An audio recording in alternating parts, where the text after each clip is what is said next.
She's my wife, and the next person who looks at her like she's nothing will answer to me personally." Jack Mloud said those words in a room full of people who had spent years pretending Angela Kerr didn't exist. She stood there barely breathing, waiting for the ground to swallow her whole, because no one had ever said anything like that for her. Not once, not ever. And the man saying it now was the last man on earth she expected.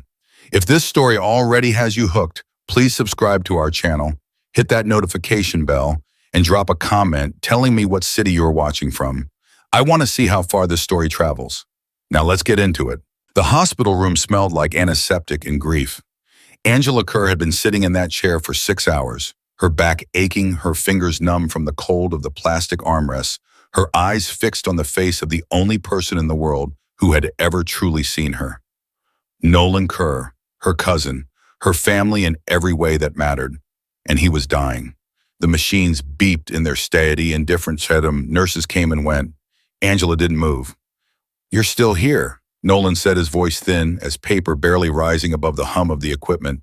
He opened one eye, then the other, and found her face the way he always did, like she was the first thing worth looking at in any room. "Where else would I go?" she said.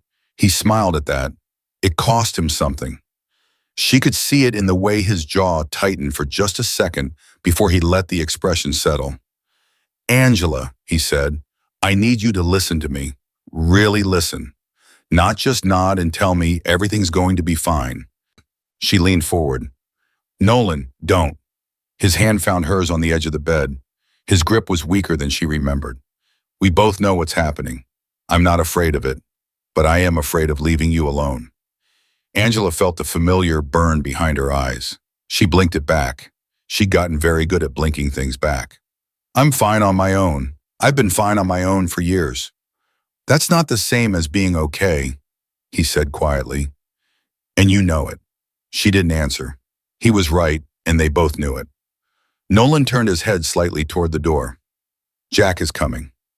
The name landed in the room like a stone dropped in still water. Angela straightened in her chair. "You called him..." "He's my best friend. He's a criminal, Nolan. He's also the only person I trust with something this important." Nolan's eyes found hers with a kind of desperate steadiness. "I need to ask you something, and I need you to hear me before you say no." Angela's heart began to beat a little faster. "What did you do?" "I haven't done anything yet. I'm asking." "Nolan, marry him." The word hit her so hard she actually pulled her hand back. She stood up, sat back down, stood up again. "Have you lost your mind?" she said. Her voice was low and controlled in the way it always got when she was trying not to fall apart. "Have the medications?" "I'm clear-headed," he said. "This is the clearest I've been in weeks." He watched her pace the 2 steps of space the room allowed. "Angela, stop and look at me." She stopped. "I'm leaving you in a world that has never been kind to you," he said. "Your aunt won't take you in. Your uncle never acknowledged you. Trisha treats you like you're furniture. You make $12 an hour at that hotel, and you live in an apartment that barely fits a bed and a dream. I am the only family you've had, and I'm leaving." "Stop it," she whispered. "I can't stop it. So I'm doing the only thing I can do." His voice cracked for the first time. "Jack will protect you. He'll give you a life. He owes me more debts than I can account, and he pays every one of them. That's the kind of man he is under all the..." He gestured vaguely. "Under all the rest of it. Under all the crime and intimidation and violence. He has never hurt an innocent person," Nolan said firmly. "I know what people say. I also know what I've seen. He is the most loyal human being I have ever met. And if he makes you a promise, Angela, he will die before he breaks it." She was quiet for a long time. "He doesn't even know me," she said finally. "That's not what I'm asking for right now. I'm asking for safety. A roof. Someone who will make sure the world doesn't eat you alive the moment I'm gone." The door opened. Angela turned. He wasn't what she expected. She didn't know what she expected, something louder maybe, something with more visible menace. But Jack Mloud walked into that hospital room like a man who owned the air inside it, and he did it quietly. Dark suit, dark eyes, a jaw set so hard it looked like it had been carved rather than grown. He was tall in a way that made the room seem smaller. He looked at Nolan first, and just for a second, something moved across his face that was nothing like the man Angela had been afraid of. It was grief. Raw, barely contained grief. "Hey," Nolan said. Jack crossed to the bed and took his hand without a word. He stood there for a moment. Then he looked up and noticed Angela. His expression didn't change exactly, but it shifted, like a shutter closing. "This is her," he said, not a question. "This is Angela," Nolan said. Jack looked at her. She looked back. Neither of them spoke. "She knows," Jack asked. "She just found out," Nolan said. Jack nodded slowly. Then he looked back at Nolan with an expression so private and contained that Angela felt like she was intruding on something she had no right to witness. "You don't have to do this," he said. "Yes, I do," Nolan said. "You know I do. There are other ways, not ways I trust." Nolan squeezed his hand. "Promise me." Jack was silent for what felt like a very long time. Angela realized she was holding her breath. "You know I can't say no to you, Jack said at last. "I know."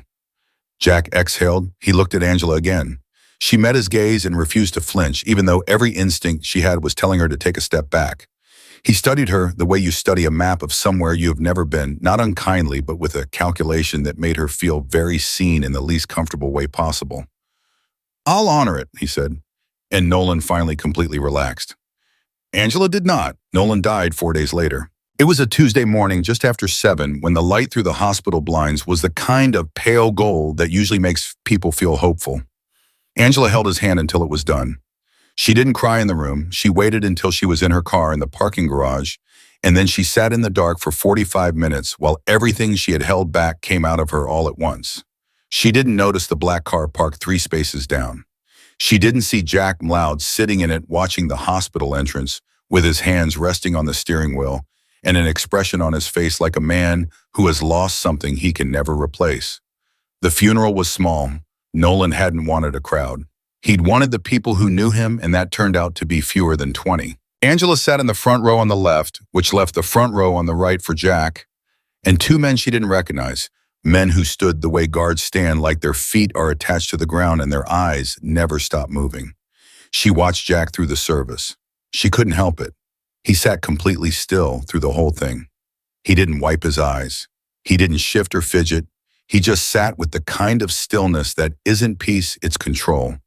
It's a man holding something inside so tightly that any movement might let it crack. He read something at the podium. She didn't hear the words.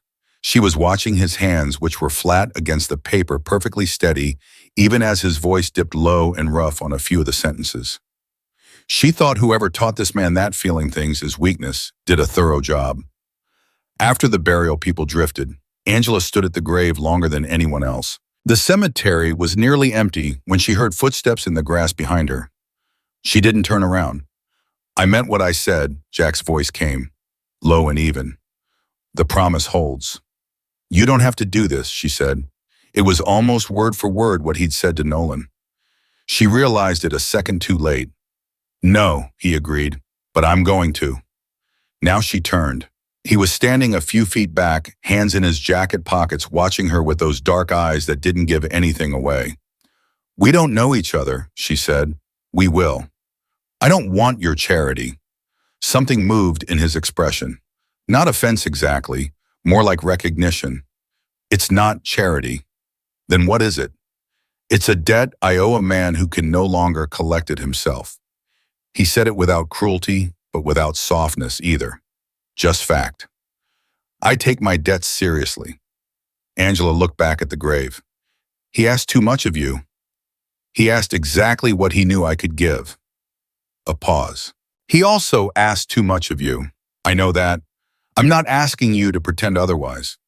She turned back to him again. Something about his honesty surprised her. She'd expected performance. She'd expected the kind of smooth reassurance that men use when they want something from you. This wasn't that. "What does this actually look like?" she asked. "My home, my name, my protection." He said each thing the way you itemize a contract. "Your freedom, your choices, your life." He paused. "I'm not looking for a real marriage. I'm looking to keep a promise." She almost laughed. Almost. That's the least romantic proposal in human history. It wasn't meant to be romantic. I know. She crossed her arms. I just need you to understand something. I have spent my entire life being something other people moved around, managed, tolerated. I am done being that. Jack looked at her for a long beat. Then he said very quietly, "Good." She blinked. "That's not what I'm offering you," he said. "What I'm offering you is the opposite of that, but I'll need you to believe it before you see it, and I understand if that's not easy for you." Angela stared at him. A man like Jack Mloud, a man whose name made grown men lower their voices, standing at her cousin's grave telling her he understood that trust was hard. She didn't know what to do with that, so she did what she had always done when something overwhelmed her. She filed it away to process later. "All right," she said. "All right. I said all right, don't make me say it again." The corner of his mouth moved. It wasn't quite a smile, but it wasn't nothing either. They were married 2 weeks later, a courthouse ceremony with 2 witnesses, the men from the funeral, whose names turned out to be Dario and Sal. Angela wore a pale blue dress that she had bought at a consignment shop for $32 because she didn't own anything that felt like the right thing to wear to a wedding, and she wasn't about to ask Jack Mloud to buy her something. That felt like losing a point she needed to keep. He was already there when she arrived, standing outside the courthouse doors, suit jacket dark against the pale stone steps, checking his watch. When he saw her, he stopped checking it. She walked up the steps. He watched her the whole time without saying anything.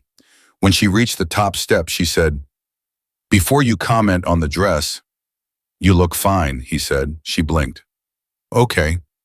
Come on, we'll be late." The ceremony took 11 minutes. The judge was efficient and completely uninterested. Angela said the words she was supposed to say and signed the paper she was supposed to sign and shook the judge's hand when it was over. And when she turned around, she was legally married to the most dangerous man she had ever met. Jack was signing his own name at the bottom of the document. His handwriting was precise, controlled. She noticed that. She noticed a lot of things about him that she didn't want to be noticing. "Well," she said when he finished. "Well," he said. Dario cleared his throat. Sal studied the ceiling. "I suppose I should see where I'm living now," Angela said. Jack's apartment penthouse, she corrected herself. Stepping out of the elevator on the 43rd floor was not what she expected. She had expected something designed to impress. Something cold and expensive, the way power tries to be. And yes, it was expensive. She could see that in everything from the windows to the floors to the way the furniture occupied the space like it belonged there. But it wasn't trying, it was just a home. A very controlled, very spare home where everything had a place and was in it but a home. "Your room is down the hall," Jack said, moving through the space the way you move through somewhere you don't have to think about. "Third door. You have your own bathroom. There's room in the closet, but if you need more, I'll have one of the guest rooms cleared." Angela stood in the middle of the living room and turned in a slow circle. "I have 4 suitcases," she said. "Then the closet will be more than enough." She stopped turning. He was by the kitchen now, opening the refrigerator with the same efficiency he did everything else. "There's food. I usually eat late. You don't have to wait for me. If you need anything, Dario's number is in your phone. You put your number in my phone." She hadn't given him her number. "Dario put his number in your phone," Jack said without looking up. "He handles logistics." "Is that what I am, logistics?" He closed the refrigerator and looked at her. Something in her tone had registered, and she saw him recalibrate just slightly. "No," he said. "That's not what I meant." "I know what you meant," she said, though she was no longer sure if she was annoyed at him or at herself. I don't know how to do this." "Neither do I," he said. It was so simply and directly said that it stopped her cold. "We figure it out," he said. "One day at a time, that's all." She looked at him for a long moment. Then she picked up one of her suitcases. "Where'd you say the room was, third door?" She walked down the hall. She found the room. She sat on the edge of the bed, which was large and white and overwhelmingly quiet, and she stared at the wall, and she thought about Nolan, and she thought about the fact that she was now legally bound to a man who spoke in contracts and moved like a closed fist, and she thought about her $32 dress still on her back, and she thought, what have I done? She didn't cry. She was very tired of crying. She hung up her dress, changed into sweats, lay down on the white bed in the enormous quiet room, and stared at the ceiling for a long time. Through the wall, she could hear very faintly the sounds of the apartment, a glass being set down, a phone call in a low voice she couldn't make out, the specific weight of a person existing in a space. She wasn't alone. She didn't know what to do with that either. In the morning, she woke up to the smell of coffee. Real coffee, not the instant kind she kept at her old apartment. She followed the smell to the kitchen and found a cup already made. The right amount of cream somehow, though she hadn't told anyone how she took it, sitting on the counter beside a note in precise, controlled handwriting that said simply, "I'll be back by 9.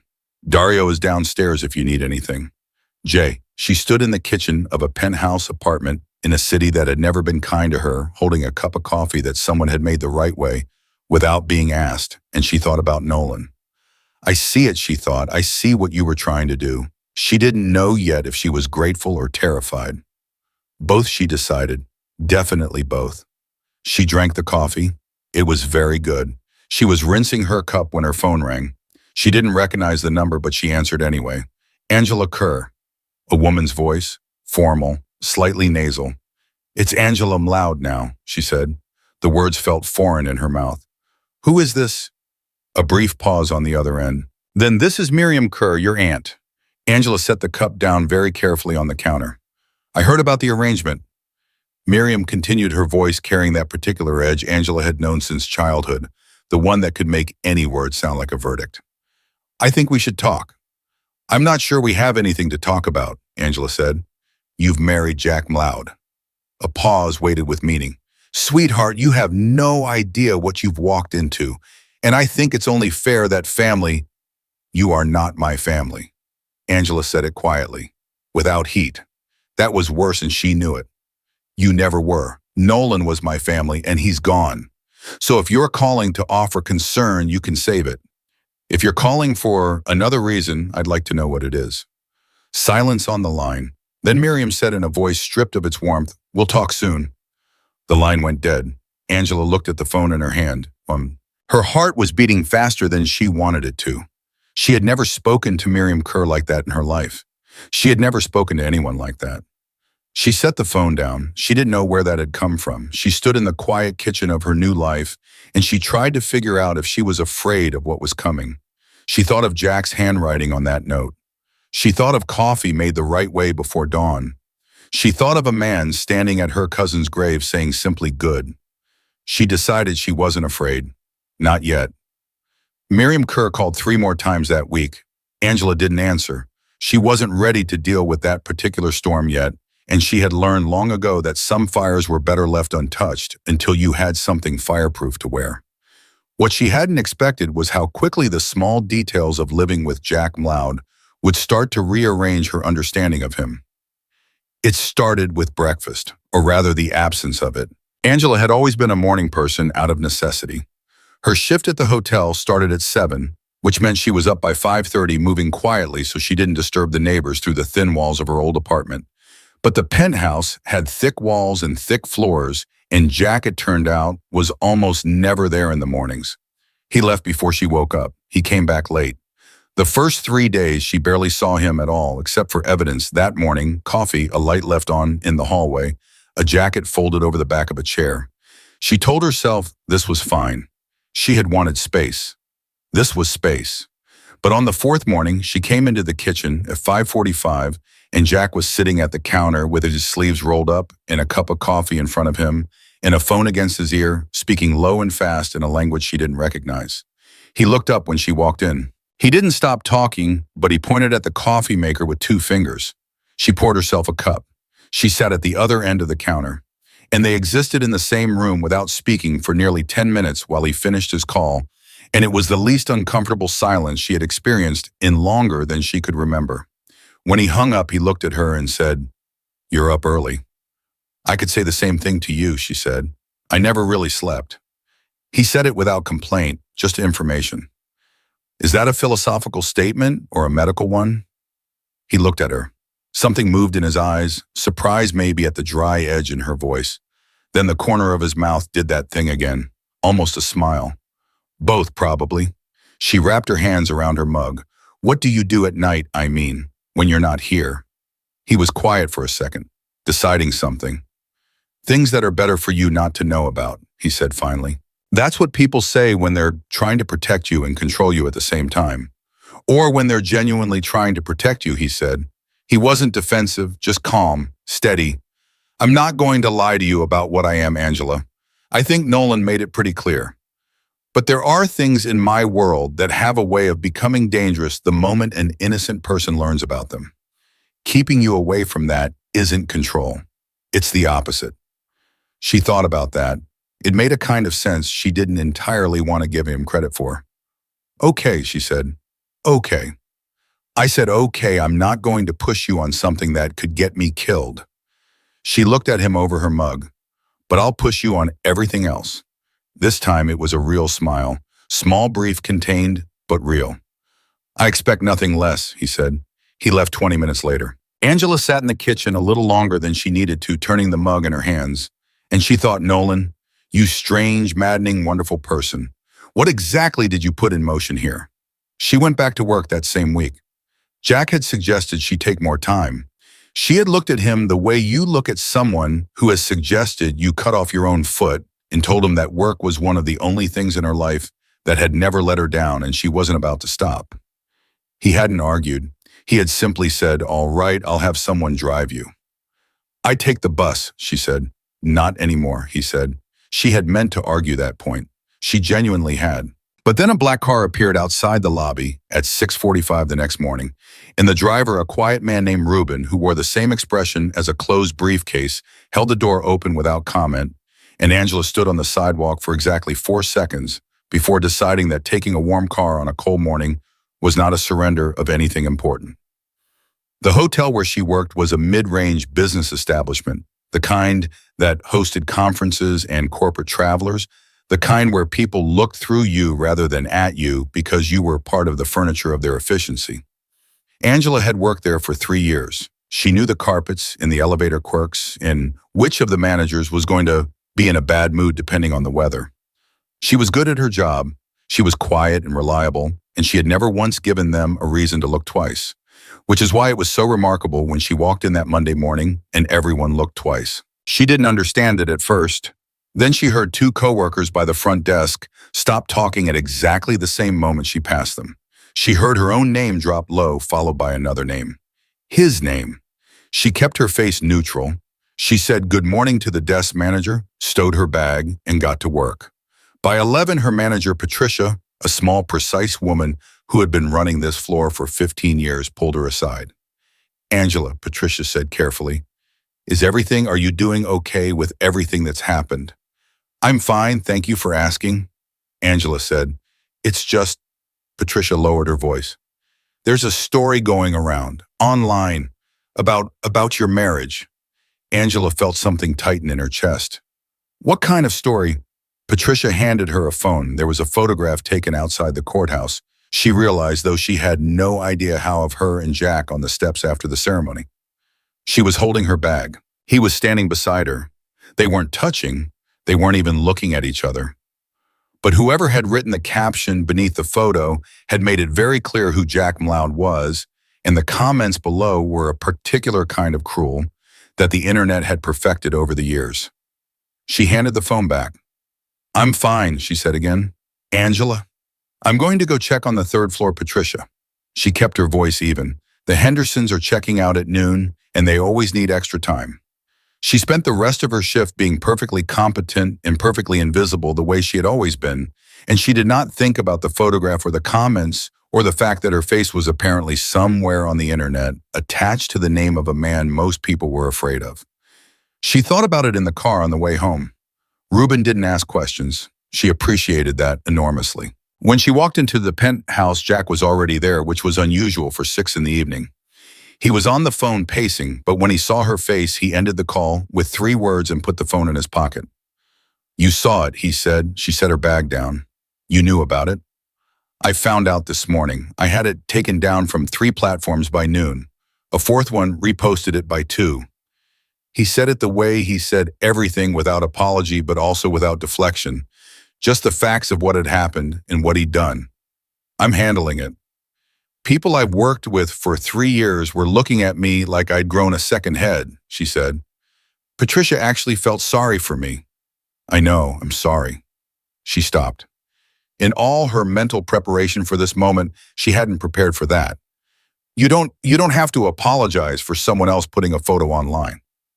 My name is what made it a story, he said. That's on me. He crossed his arms, and for a moment he looked less like a man who commanded rooms and more like a man who was genuinely bothered by something he couldn't control with force. It won't happen again. I'll make sure of it. How? My way, he said.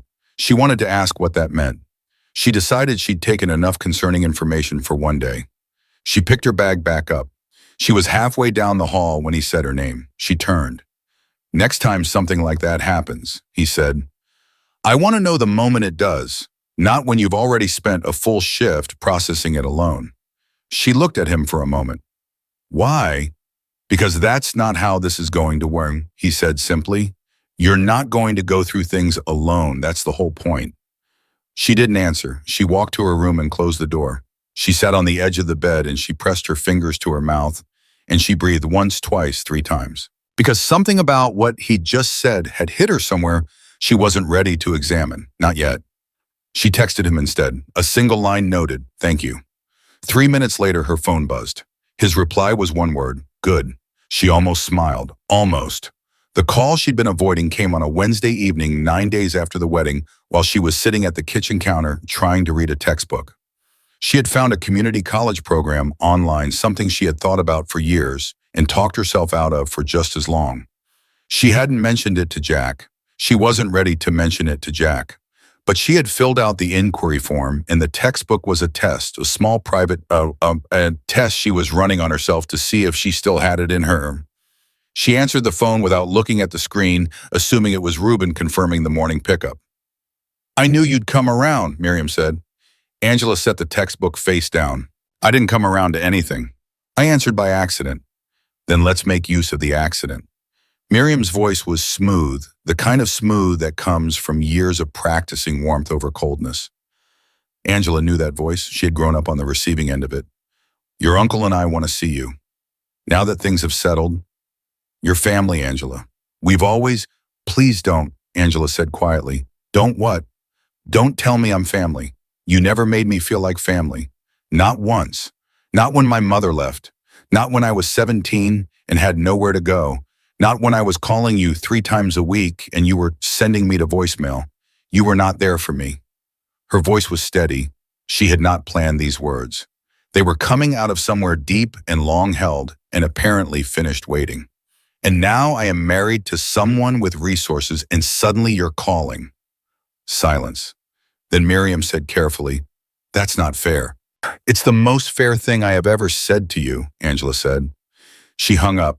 She sat with the phone in her hand. Her heart was going fast, but her hands were steady. She thought, who is this person? She had spent 31 years swallowing things she needed to say to Miriam Kerr. 31 years of being small and grateful and careful, and 1 month of living in a building with Jack Mloud, and something had apparently cracked open. She heard the front door. She heard Jack's keys on the entry table. He appeared in the kitchen doorway, looked at her face and said, what happened? I just told my aunt what I actually think of her. She looked up, for the first time in my life. He leaned against the door frame. How was it? Terrifying, she said, and also kind of amazing. Good. He moved to the refrigerator. Did she deserve it? Every single word. He took out a container, considered it, put it back. Then you did the right thing. She watched him move through the kitchen like it was a completely ordinary night, like he hadn't just walked in to find her in the middle of a personal revolution. She said, don't you want to know what it was about? If you want to tell me, tell me. If you don't, that's fine too. He turned around. You don't owe me the details of your life just because we live in the same space. She stared at him. Most men would want to know. I'm not most men, he said, not with arrogance, just with a quietness that was somehow more convincing than arrogance ever could be. She told him anyway. Not all of it, not the years of accumulated hurt, not the specific ache of being a girl who called and got voicemail, not the particular cruelty of Miriam's brand of kindness that was always conditional and always just out of reach, but the broad strokes, the phone call tonight, what she'd said, what Miriam had said back. Jack listened without interrupting. He didn't offer solutions. He didn't tell her she'd done well or poorly. He just listened, and when she finished, he said, "Is she going to come here? Probably. When she does," he said, "you don't have to face her alone." Angela looked at him for a long moment. "Jack, I have been handling Miriam Kerr my entire life." "I know," he said. "I'm not saying you can't handle her. I'm saying you don't have to." That distinction, that small, specific distinction between can't and don't have to. She hadn't known there was a difference until he said it, and now she couldn't unfeel it. She picked up her textbook. "I'm thinking about going back to school," she said. She said it almost casually. A test. She was still running tests. He didn't miss a beat. "What kind of business administration?" "There's a program at Eastfield Community. Night classes." "Okay," he said. She waited for the but. There wasn't one. "I'll adjust Ruben's schedule," he said. "You don't have to, Angela." He said her name with a patience that wasn't condescension. "Let me do this one thing. You're going to school. I'm going to make sure you get there safely. That's it. That's all it is." She looked down at the textbook. She thought about the $32 dress and the points she hadn't wanted to lose, and she thought about how the points that mattered were different from the ones she'd been keeping track of. "Okay," she said. She went to bed that night and lay in the dark and thought about Nolan. She thought about how well he had known both of them, here and this man she was still trying to read, how he had seen something she hadn't known to look for. She thought about the fact that she was still here, still breathing, still standing when for so many years standing had felt like the hardest thing she did. She didn't know what she was building in this apartment, in this strange arrangement, in this life that didn't look like anything she'd imagined, but it didn't feel small. For the first time in a very long time, it did not feel small. The knock on her bedroom door came at 11:15. She startled. She sat up. "It's Jack." His voice was muffled through the door. "I'm not coming in. There's something I need to tell you." She got up, opened the door. He was standing in the hallway, jacket off now in just a dark shirt, and he looked, she wasn't sure she had a word for it yet, like the controlled version of him had come slightly loose at one corner. "Miriam called me," he said. Angela went very still. "She got my number from somewhere. I don't know how." His jaw was set. "She told me you'd been through a hard time emotionally since Nolan died, that she was worried about your stability, that she thought given the circumstances, I should reconsider the marriage." Angela felt the cold spread through her chest. There it was. There was the play. All that warmth on the phone, and when that didn't work, go around her. Go to the man. Tell the man she was fragile, unstable, a bad investment. "What did you say to her?" Angela asked. Her voice came out very quiet. Jack looked at her directly. "I told her that my marriage to Angela Mloud is not a circumstance to be reconsidered. I told her she had one opportunity to speak respectfully about my wife, and she had used it up. And I told her that if she called my number again, she would not reach me." Angela exhaled slowly. The cold in her chest was replaced by something else, something she didn't have a word for yet either. "Then I hung up," Jack said, "and I thought you should know immediately, because that's what you asked for." She had asked for that, she remembered. That morning in the kitchen, after the hotel. She had said, "Next time tell me right away." And he had listened. He had actually listened. "Thank you," she said. He nodded. He turned to go. "Jack." He turned back. She crossed her arms, not defensively, more like she was holding something in. "She's not going to stop," Angela said. "She never stops. She'll keep finding new angles until she gets what she's after." "I know," he said. "What is she after, do you think?" "Money," he said flatly. "Access. Probably both." He said it without drama, the way he said everything. "She sees a door she wasn't invited through, and she wants to know what's on the other side." "She won't find anything worth her while," Angela said. "I have nothing." Jack looked at her. Something in his eyes shifted very slightly into something that Angela could only describe as deliberate. "That," he said, "is the one thing I most strongly disagree with you about." He said goodnight. He walked down the hall. She stood in her doorway and watched him go, and the thing in her chest that she didn't have a word for yet grew a little warmer and a little harder to ignore. She went back to bed. She stared at the ceiling for a long time.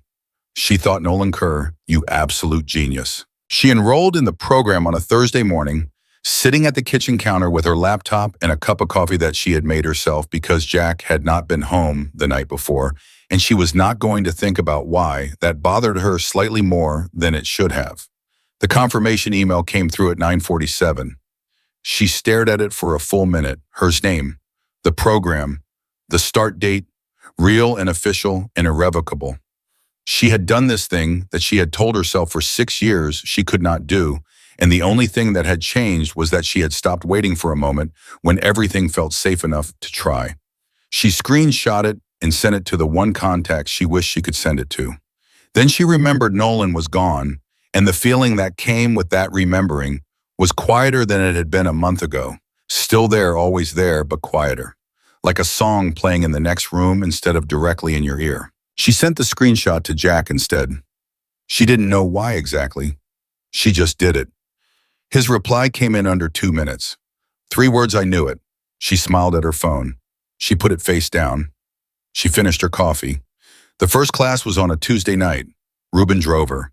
She sat in the back of the car with her new notebook on her lap, a real one, not the spare hotel notepad she'd almost taken out of habit, and she told herself the tightness in her chest was excitement and not terror, because the difference between the two, she had decided, was mostly a story you told yourself. The classroom was smaller than she'd imagined. 12 students, a professor named Dr. Whitaker, who wrote entirely in green marker for reasons he never explained. Angela sat in the third row and she listened harder than she had listened to anything in years. And when Dr. Whitaker asked the class a question about organizational structure that everyone else seemed to find simple, she raised her hand and gave an answer that made him stop and look at her the way teachers look when they've been surprised in a good way. Exactly right, he said. Excellent. She had not heard those words in an academic context since she was 16. She wrote them down in her notebook without realizing she was doing it. Ruben was waiting outside when she walked out. It was 9:15. She got in the car and she said, it was good before he could ask, because she could tell from the angle of his shoulders that he had been sent with instructions to report back. I'll let him know, Ruben said. You do that, she said. She was still riding the quiet high of it when she walked into the penthouse and found Jack awake in the living room, a glass of something amber on the table beside him, and his phone in his hand, which he put down the moment she walked in. How was it? He asked. I answered a question right, and the professor said excellent. She sat down on the other end of the couch without thinking about it. I might have written it in my notebook like it was a grocery list. You wrote down the word excellent. Don't, she warned. I'm not doing anything, he said, and he was very clearly doing something because the almost smile was back and more present than usual. I haven't been in a classroom in 15 years, she said. When someone acknowledges you, you write it down. That's just survival. He stopped, almost smiling. I know, he said, and the way he said it, not gently, not softly, but with a kind of raw recognition, made her wonder for the first time what kind of acknowledgement Jack Maloud had or hadn't received along the way. She didn't ask. Not that night. What she did instead was pull her notebook onto her knee and open it, and she said, there's a case study assignment in 2 weeks. And he said, tell me about it. And they sat on opposite ends of that couch for an hour and a half talking about organizational theory, and she learned that Jack Maloud had the kind of mind that moved fast and cut straight and saw angles that other people walked past entirely. At some point, she stopped being surprised that she was enjoying the conversation. At some point after that, she noticed he had moved slightly closer to the middle of the couch. Not close, just closer than before. And she had not moved away. She noticed it. She put it away. She went to bed. The thing that she had not been prepared for, the thing that no one had warned her about, and that she was becoming increasingly convinced Nolan had known about and chosen not to mention, was how domestic it all was. Not romantic, not dramatic, just domestic. Jack brought home food from a place near his office that made a lamb dish Angela became unreasonably attached to. She started leaving the coffee set up for 2 in the mornings because it took 3 seconds, and he was always there by the time she came out. He fixed a loose cabinet hinge in her bathroom without being asked and without mentioning it, and she only knew he'd done it because it stopped making that clicking noise she'd been meaning to report to building maintenance. She folded his jacket once when it had been left on the kitchen chair for 2 days because it was bothering her, and placed it on the chair arm instead of the seat, and she knew he noticed by the slight pause when he walked past it, and neither of them said anything about it. It was exactly the kind of quiet, incremental life building that Angela had never had, and she was terrified of how much she was starting to need it. And then Miriam arrived. Not a call this time, in person. On a Saturday afternoon, 3.5 weeks after the wedding, Miriam Kerr appeared in the lobby of the building with her daughter Tricia, and she told the front desk she was there to see her niece. The front desk called upstairs. Angela answered. She heard the name, and for a moment she stood in the kitchen, completely still, the way an animal goes still when it senses a change in the air. "Send them up," she said. She regretted it immediately, not because she was afraid of Miriam. She was surprised to discover she actually wasn't. Not anymore, but because she had not yet told Jack, and when she turned around, he was already in the kitchen doorway, in his jacket keys in his hand, clearly about to leave for wherever he went on Saturday afternoons. He looked at her face. "What's wrong?" "My aunt is on her way up," she said. He was quiet for half a second. Then he put his keys back in his pocket. "Jack, you don't have to stay." "I know," he said. "I can handle Miriam." "I know that too," he said. Then, Angela. He said her name with that specific patience again. "I'm not staying because I think you need me to fight your battles. I'm staying because this is our home and they are walking into it uninvited and I live here." She opened her mouth, closed it. That was actually very reasonable. She hated that it was very reasonable. The elevator doors opened in the entryway. Angela walked to the hallway, and there they were. Miriam Kerr had always been a handsome woman in the way that certain women are handsome when they have spent 60 years making sure of it, sharp put together, wearing the kind of expression that said she had assessed the room before she entered it and already found it wanting. Beside her, Tricia was a younger, glossier version of the same model in expensive clothes, in the particular look of someone who smiles with their face but not their eyes. Tricia's gaze swept the entryway, the visible living room beyond all of it, and Angela watched her do the math. "Angela," Miriam said warmly. She stepped forward and took Angela's hands and pressed them the way you press things you don't actually value. "Look at you. You look well."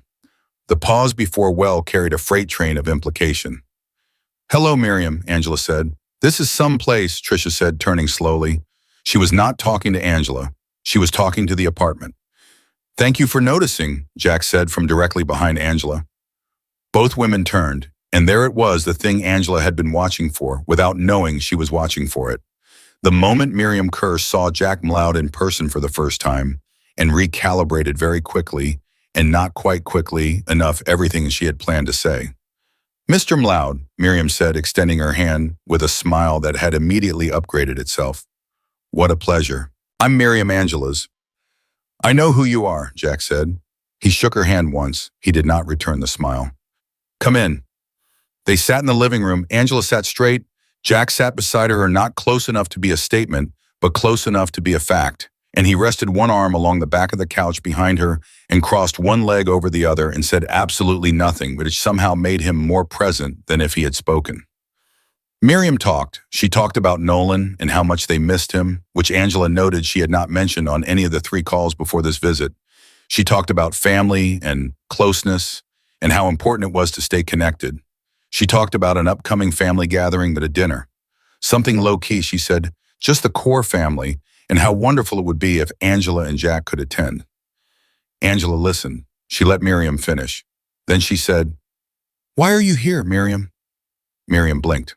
"I just told you, sweetheart." "You told me a story," Angela said. Her voice was even.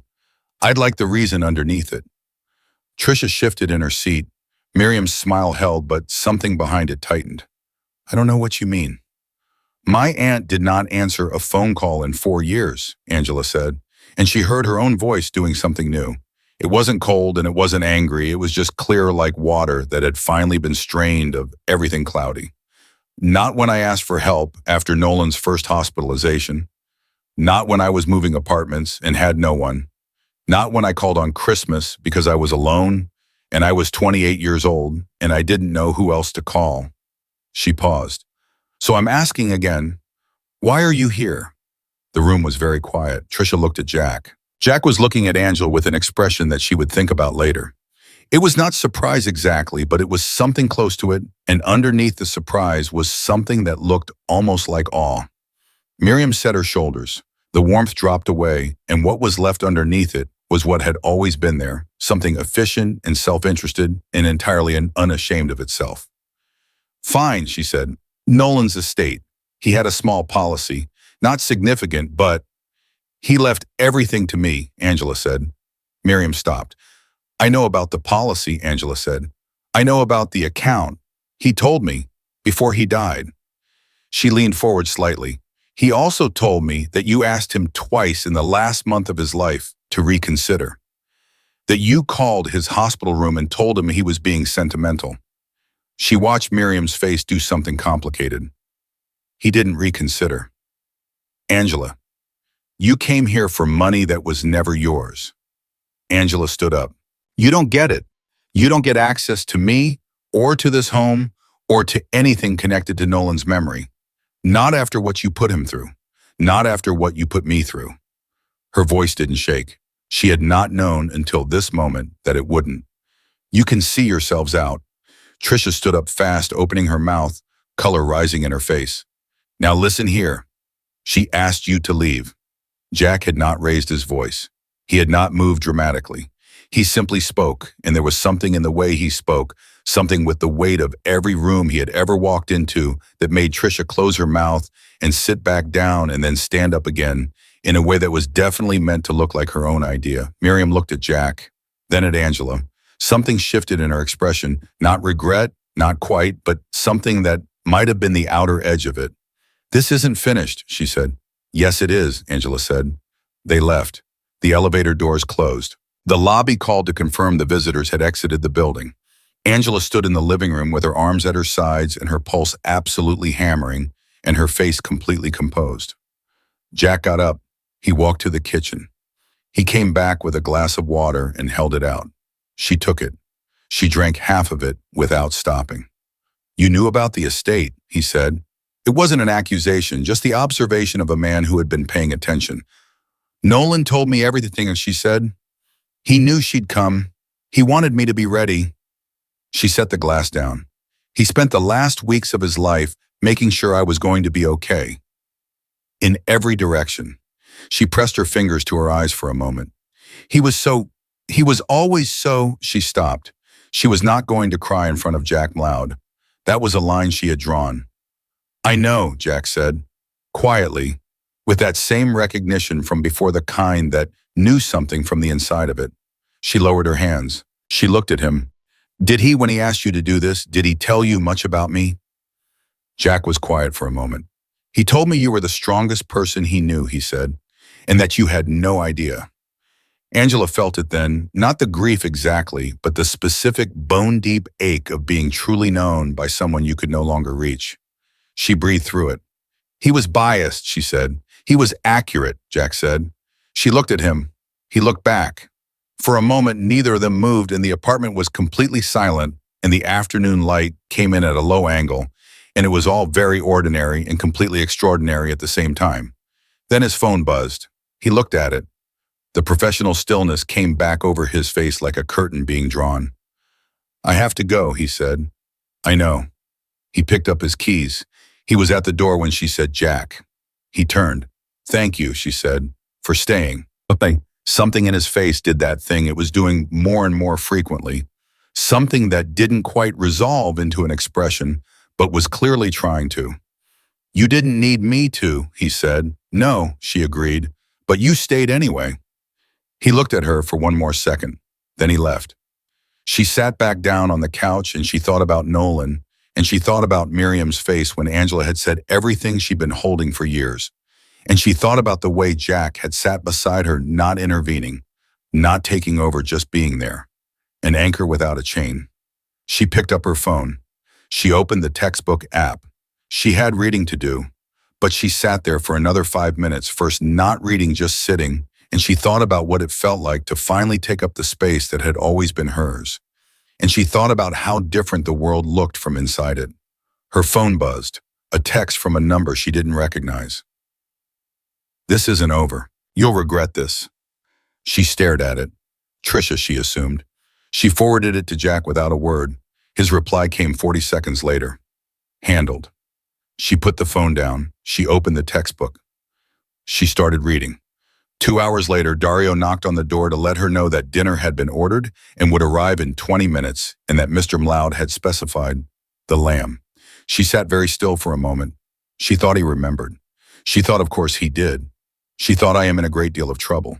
The lamb was good. It was always good. That was the problem. Angela had started cataloging the problems, the small, specific, deeply inconvenient problems that came with the gradual realization that she was developing feelings for her husband. The lamb was one, the coffee was another. The way he said her name with that particular weight on the first syllable like it meant something. The fact that he had, at some point in the last several weeks, stopped being a stranger in her house and become the person she looked for when she walked into a room. She was aware that this was not what either of them had signed up for. She was also aware that she had very little experience with feelings like this, not because she was naive, but because she had spent most of her adult life not being seen, and the particular vertigo of being seen by someone like Jack Mloud was entirely new territory without a map. She did not tell him. Obviously. She told her notebook instead late at night, the way she had always processed the things she couldn't say out loud, and then she closed the notebook and reminded herself of the facts. This was a promise, a contract, a debt Jack was paying to a dead man.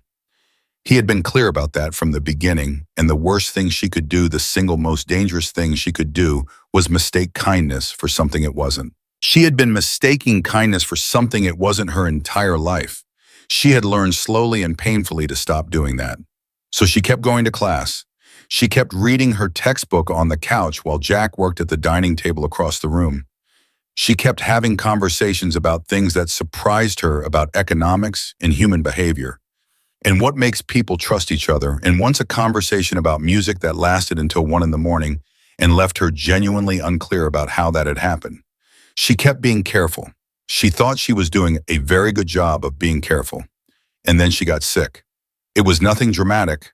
A cold, the ordinary kind, the kind that arrives like an inconsiderate house guest and parks itself for a week. She woke up on a Wednesday feeling like her head had been replaced with wet cement and her throat lined with gravel, and she stared at the ceiling and did the calculation that anyone who has spent years doing everything alone does, the calculation of what she could push through and what she couldn't. She could push through the class. She would not push through the hotel. She texted Patricia, then rolled over and attempted to simply cease existing for a few hours. She was half asleep when she heard the door. She had assumed Jack was already gone. He was always gone by 6. A knock.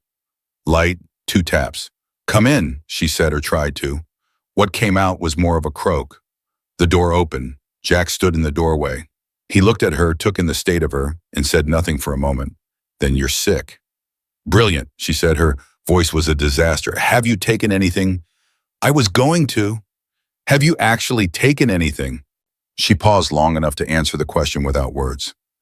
He disappeared. She heard him in the kitchen. He came back with 2 things, a glass of water and something from the medicine cabinet that she hadn't known was in the medicine cabinet, which meant he had put it there at some point without telling her, which meant he had anticipated something like this, and that thought moved through her like something warm and unwelcome. He set both things on the nightstand. He looked at her again with that assessing look. "Where does it hurt?" "Everywhere," she said. "Also nowhere specific. Just the general state of being alive is difficult right now." "Eat something before you take those," he said. "I'll make toast." "Jack, you don't have to."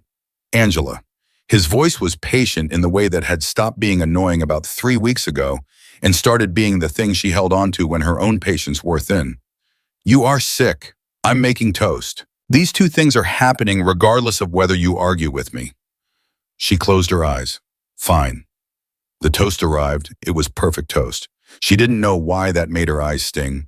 She thought it was probably the fever. He sat in the chair beside the bed while she ate, not hovering, not making her feel managed, just present. He had his phone in his hand and he was working through something with his eyes moving quickly across the screen, and she watched him from the pillow and thought, this is the least romantic situation imaginable, and I am completely gone. She closed her eyes before he could catch her looking. Sleep, he said. I know how sick works, she said. Then demonstrate it. She laughed. It hurt her throat, but she laughed anyway. And she heard him very quietly make a sound that might have been a laugh, just barely, just at the edges. She slept. When she woke up, it was afternoon. The glass on the nightstand had been refilled. The medicine was still there. On the other side of the glass was a folded piece of paper. She opened it. It was in his handwriting, precise and controlled as always. It said, I'll be back by 6. Dario is downstairs. Text if you need anything. On the back, in slightly different pen, like it had been added as an afterthought. You're going to be fine. She pressed the paper flat against her chest. She stared at the ceiling. She said very quietly to no one, Nolan, I am genuinely angry with you right now. She was not angry, not even slightly. She was terrified. And that was different. She went back to class the following Tuesday, still slightly rough around the edges, but functional, and Dr. Whitaker handed back the first graded assignment. Angela turned hers over, looked at the number in the top right corner, read it twice to make sure she wasn't misreading it. 94. She sat with that number for the entirety of the drive home. She carried it into the penthouse like something fragile. Jack was in the kitchen when she walked in, actually in the kitchen cooking something which was unusual enough to make her stop in the doorway and stare. You cook, she said. Occasionally, he said, without turning around. How was class? She put the paper on the counter in front of him. He turned. He read it.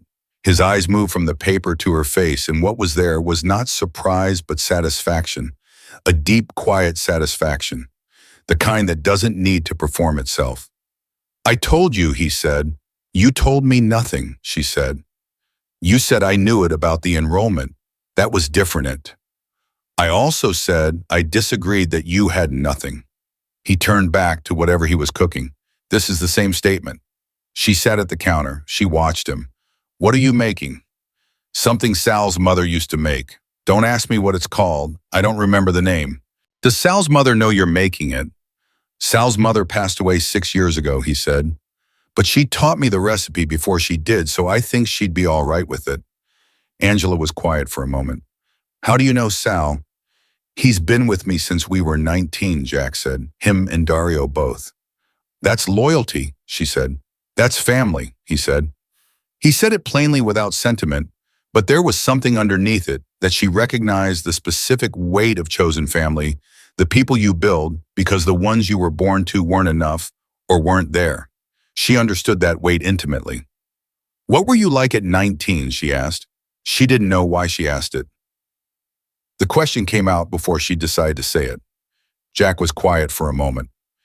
Angry, he said, certain about things I had no business being certain about. A pause. Nolan used to say I walked around like I was looking for a wall to hit. He had a gift for description, Angela said. He did. Something in Jack's voice changed on those two words softer by a degree that would have been imperceptible if she hadn't been paying such close attention. He was also the first person who ever told me I was smart. Specifically, like it mattered. He turned the flame down. I was 16. I didn't know what to do with it. Angela felt something in her chest pull tight. She thought about Dr. Whitaker saying excellent and her writing it in her notebook like it was precious. She thought about being 16 and nobody saying anything like that to her either. She thought we are more the same than I expected, and that is either wonderful or devastating, and possibly both.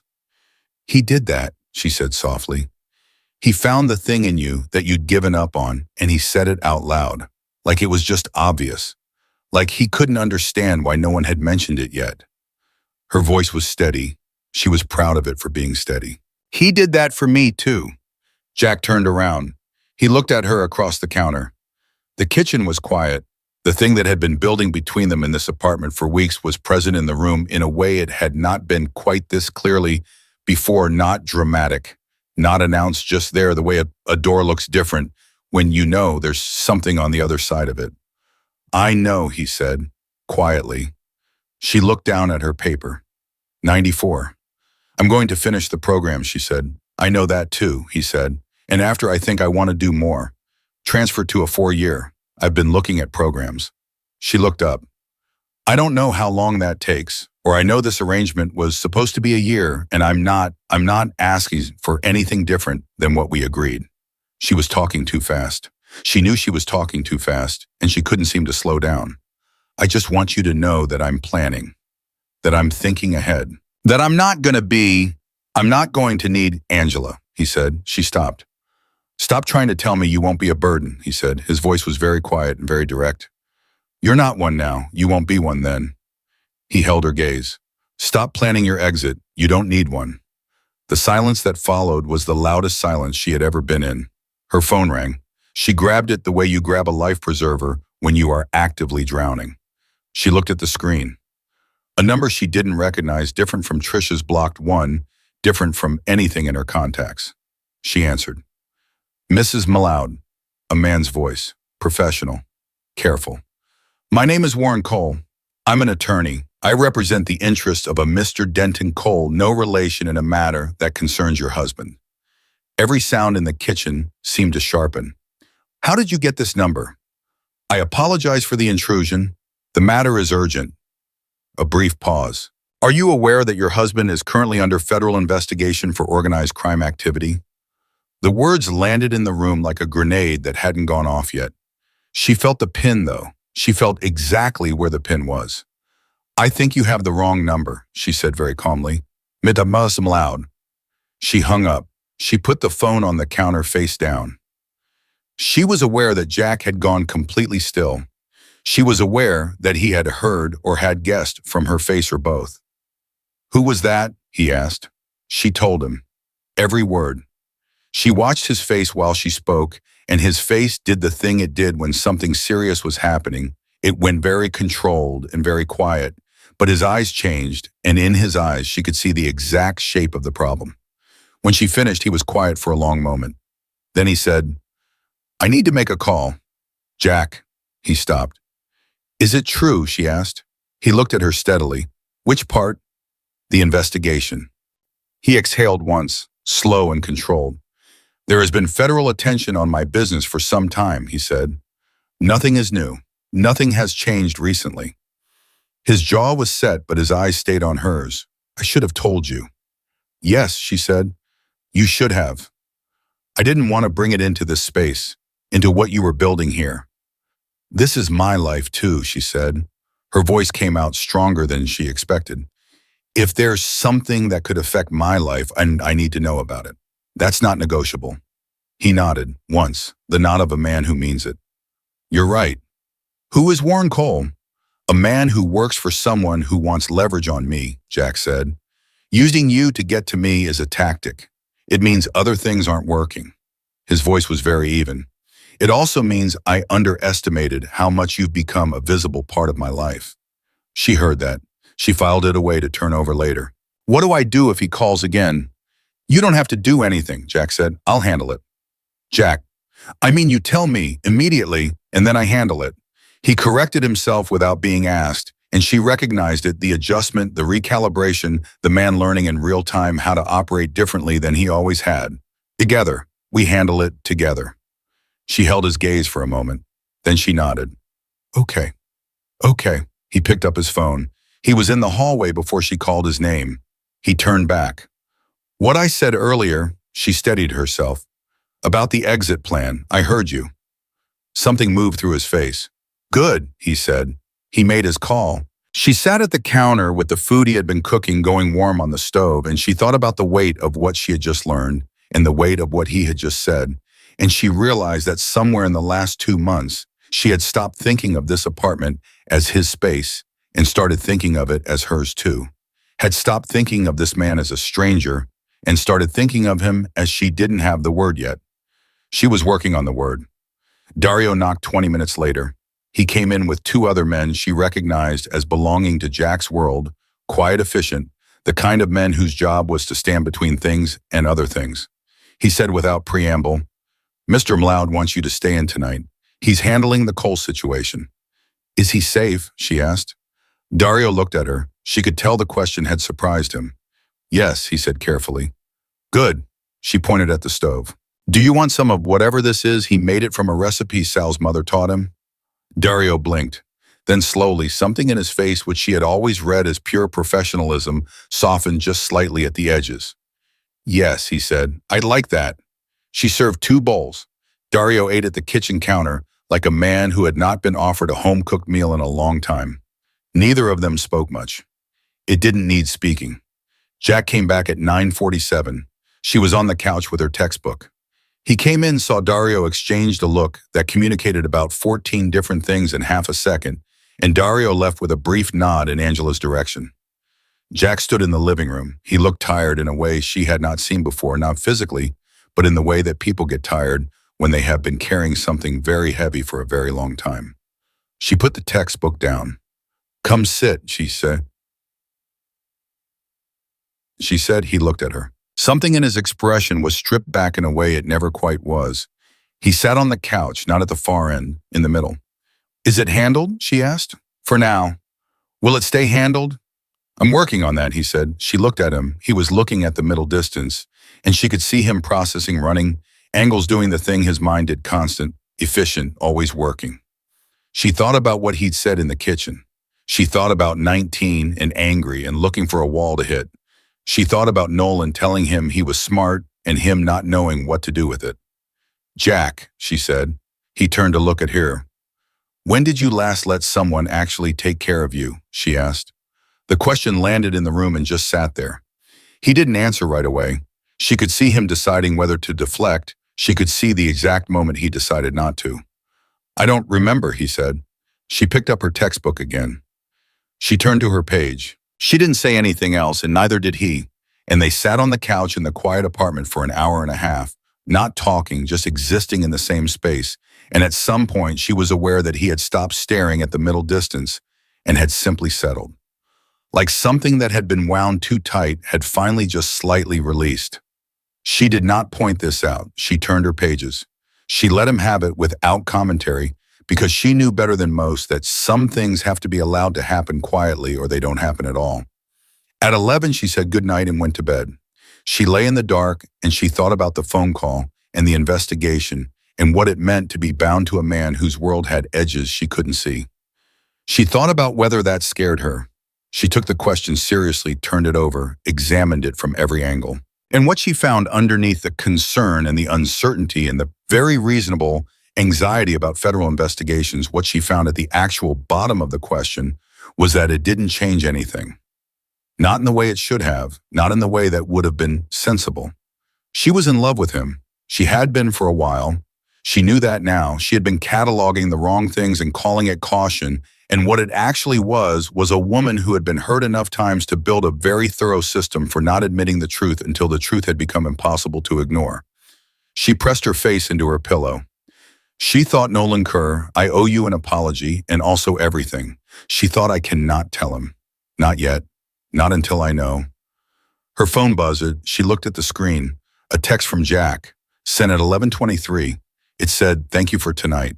She stared at it. She read it again. She thought about Dario's face when she'd handed him a bowl of food like it was the most natural thing in the world. She thought about Jack sitting in the middle of the couch and slowly, quietly unnodding. She typed back, anytime. She put the phone down. She closed her eyes. She thought this man is going to be the thing that changes everything. And I walked into it with $32 in a blue dress and absolutely no idea. She thought Nolan knew exactly what he was doing. She slept. The gala invitation arrived on a Friday morning, tucked inside an envelope that Dario placed on the kitchen counter with the same expression he used for everything, which was to say no expression at all. Angela picked it up, read it, set it down, picked it up again. It was for the Hargrove Foundation annual dinner. Black tie, 3 weeks out. The kind of event that existed in a world she had read about in other people's lives and never expected to enter. The kind of event where Jack Mloud apparently went as a matter of course because his name was already printed on the invitation alongside hers, and Dario was standing there with the specific posture of someone waiting for a logistical answer. He wants to know if you'll need anything for it, Dario said. Arrangements, a stylist, whatever you need. Angela looked at the invitation for a third time. Tell him I'll figure it out. Dario's mouth did something that was almost an expression. He said you'd say that. Then why did he ask? He said to tell you anyway. Dario paused. He also said to tell you that the invitation has both your names on it because you are both going, not because he's assuming, but because he wants you there. Those were his exact words. Angela set the invitation down. She thought about the text from 11:23. She thought about sitting on the couch at 9:47 when a tired man came home, and she said, "Come sit," like it was the most natural thing in the world. She thought about how much ground they had covered in 3 months inside this apartment and how little either of them had said about it directly.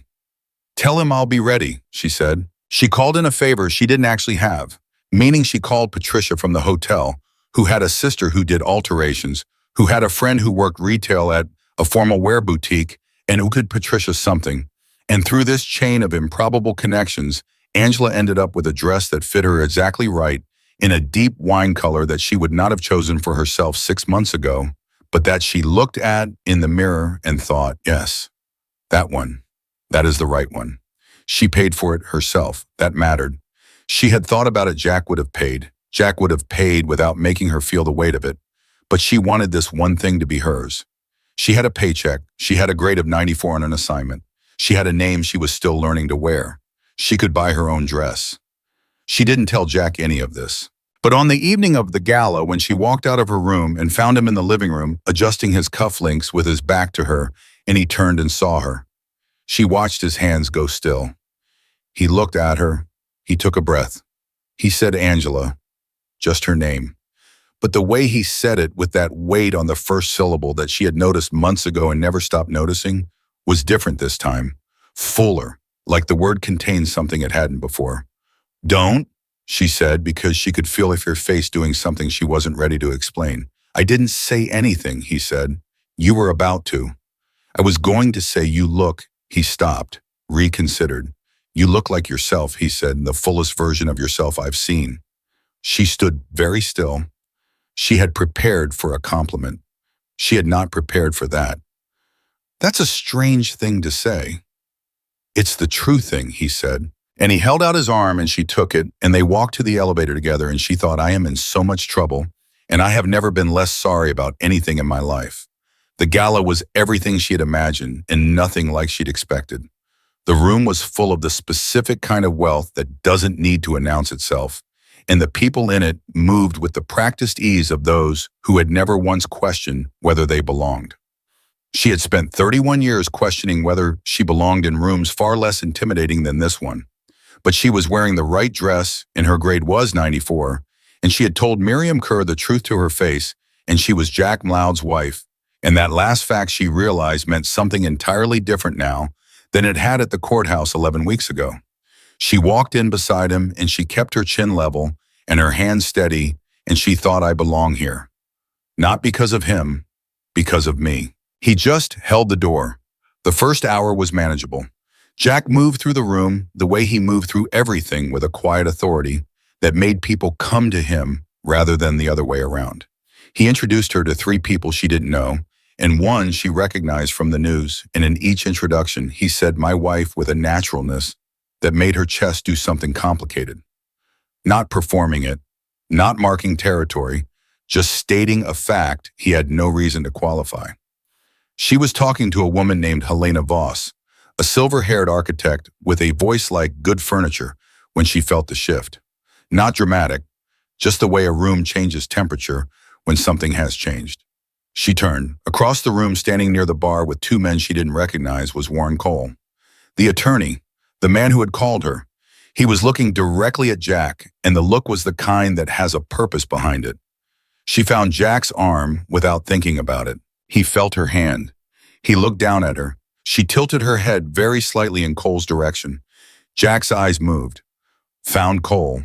Something in his jaw said in a way she recognized, not anger precisely, but the thing underneath anger that was more dangerous because it was controlled.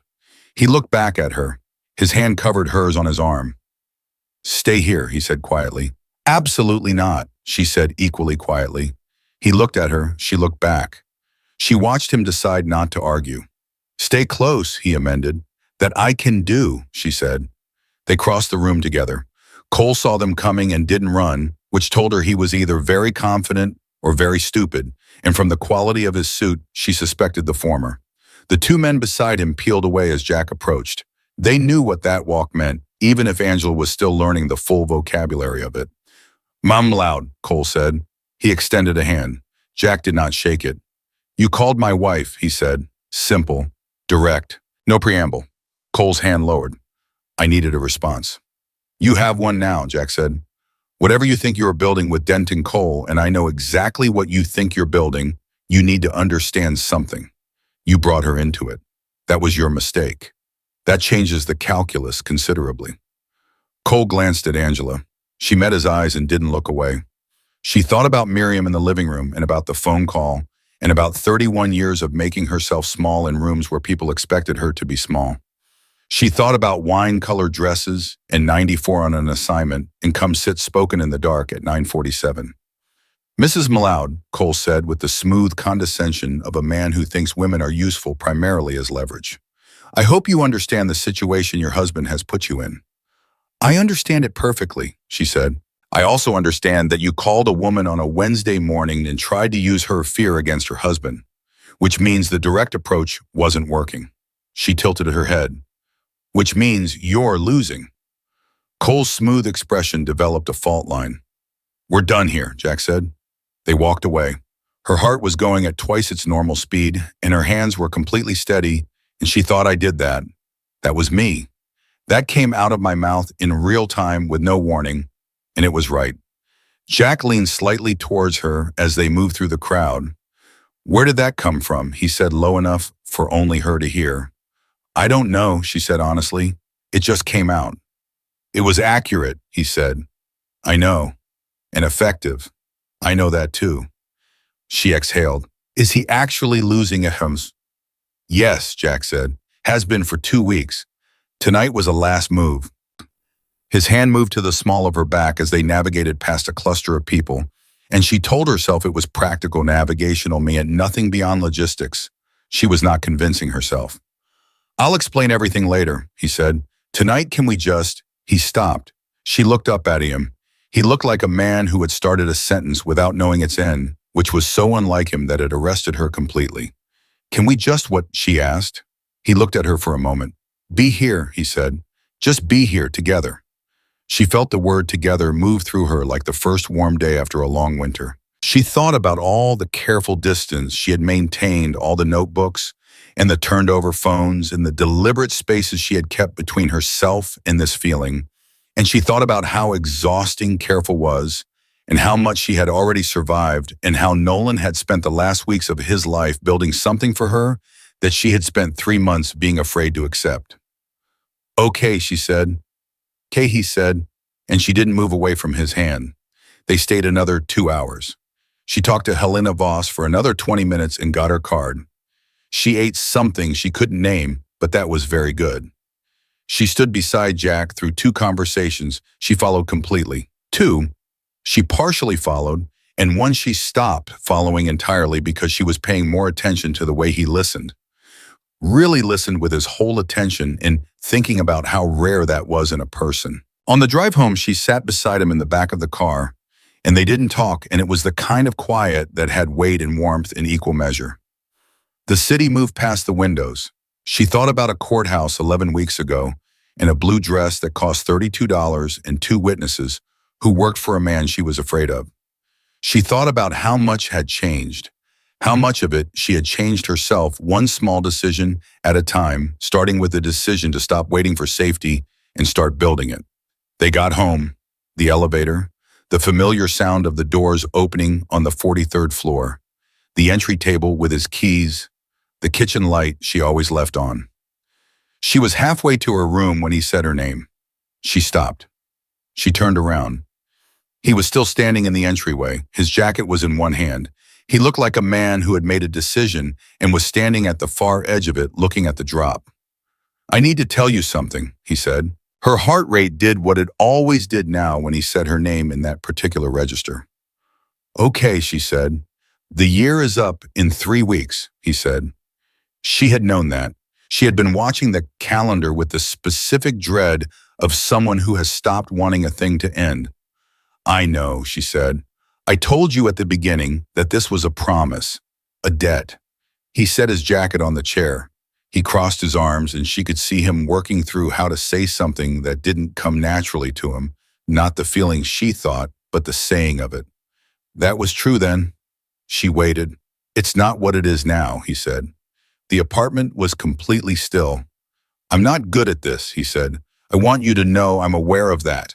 I'm aware that I operate in a way that keeps people at a distance, and I'm aware that some of what I am is not simple and is not safe and is not the kind of thing that should be asked of anyone. His voice was even, but she could hear what it cost him to keep it even. I'm also aware that you are the most genuinely strong person I have met in my life. Not performed strength, real strength. The kind that knows it's been knocked down and gets up anyway and doesn't make a show of it. He paused. Nolan knew that. He tried to tell me, and I was a beat. I was not prepared. She realized she was holding her breath. She let it go. I'm not letting the year end and then letting you go, he said. I'm not doing that. I want to be clear about that so there's no ambiguity, because I know how much ambiguity has cost you, and I am not interested in being another thing that was unclear. His eyes were on hers, steady and direct and completely open in a way she had spent 11 weeks trying to catch a glimpse of. I'm staying, if you'll let me, not for Nolan, for you. The silence lasted exactly long enough to feel like a held breath, and not so long it became doubt. You forgot one thing, she said. He waited. You've been staying, she said, for weeks. You've been staying and you've been here and you made toast and you remembered the lamb and you sat in the chair while I slept and you told Miriam she had one opportunity. Her voice was steady and warm and fully completely her own. You didn't need to make the speech, Jack. I already knew. He looked at her. The thing in his face that had been learning to exist in her presence, that thing she had been watching unfold slowly and carefully across 11 weeks of quiet mornings and late nights and arguments about independence that were really conversations about trust, finally fully arrived. Then why didn't you say something, he said, and there was something almost like laughter in it. Because I was being careful, she said. I have a lot of practice being careful. So do I, he said. I know. She crossed the room. She stopped a foot away from him. I'm done being careful, she said. He reached out and took her hand. Just that. Just her hand in his, the way you hold something you finally understand the value of. I love you, he said, plainly, without performance. The same way he said everything that was true, like it was just a fact that had always existed, and he was finally saying it out loud. She looked at him. This man who had walked into a hospital room 3 months ago and stood at Nolan's bedside with grief in his eyes and a promise forming in his chest. This man who made coffee the right way before dawn and fixed cabinet hinges without being asked and listened to her when she talked about organizational theory at 1 a.m. This man who had said the one thing I most strongly disagree with you about and meant it with everything he had. I know that too, she said. He made a sound that was partly exasperation and entirely something better. Angela, I love you too, she said. I have for a while. I just needed you to go first because I was still being careful. She looked up at him. I'm sorry it took me so long. You took exactly the right amount of time, he said, and he kissed her. Not dramatically, not like something from a movie where the music swells and the world stops. He kissed her the way this whole thing had been, quietly and really, and with the full weight of everything that had built between them in 11 weeks of choosing each other in small ways before they had the courage to choose each other in the large one. When they pulled apart, she kept her eyes closed for a second. Just a second. She was filing it. This moment, this exact one for keeping. She opened her eyes. He was watching her with an expression she had no name for yet, but she thought she'd have a lifetime to figure it out. Nolan would be insufferable about this, she said. Jack laughed. A real laugh, the full version uncontained, and she thought, I want to hear that sound every day for the rest of my life. He absolutely would, Jack said. She thought about her cousin in that pale gold morning light finally at rest.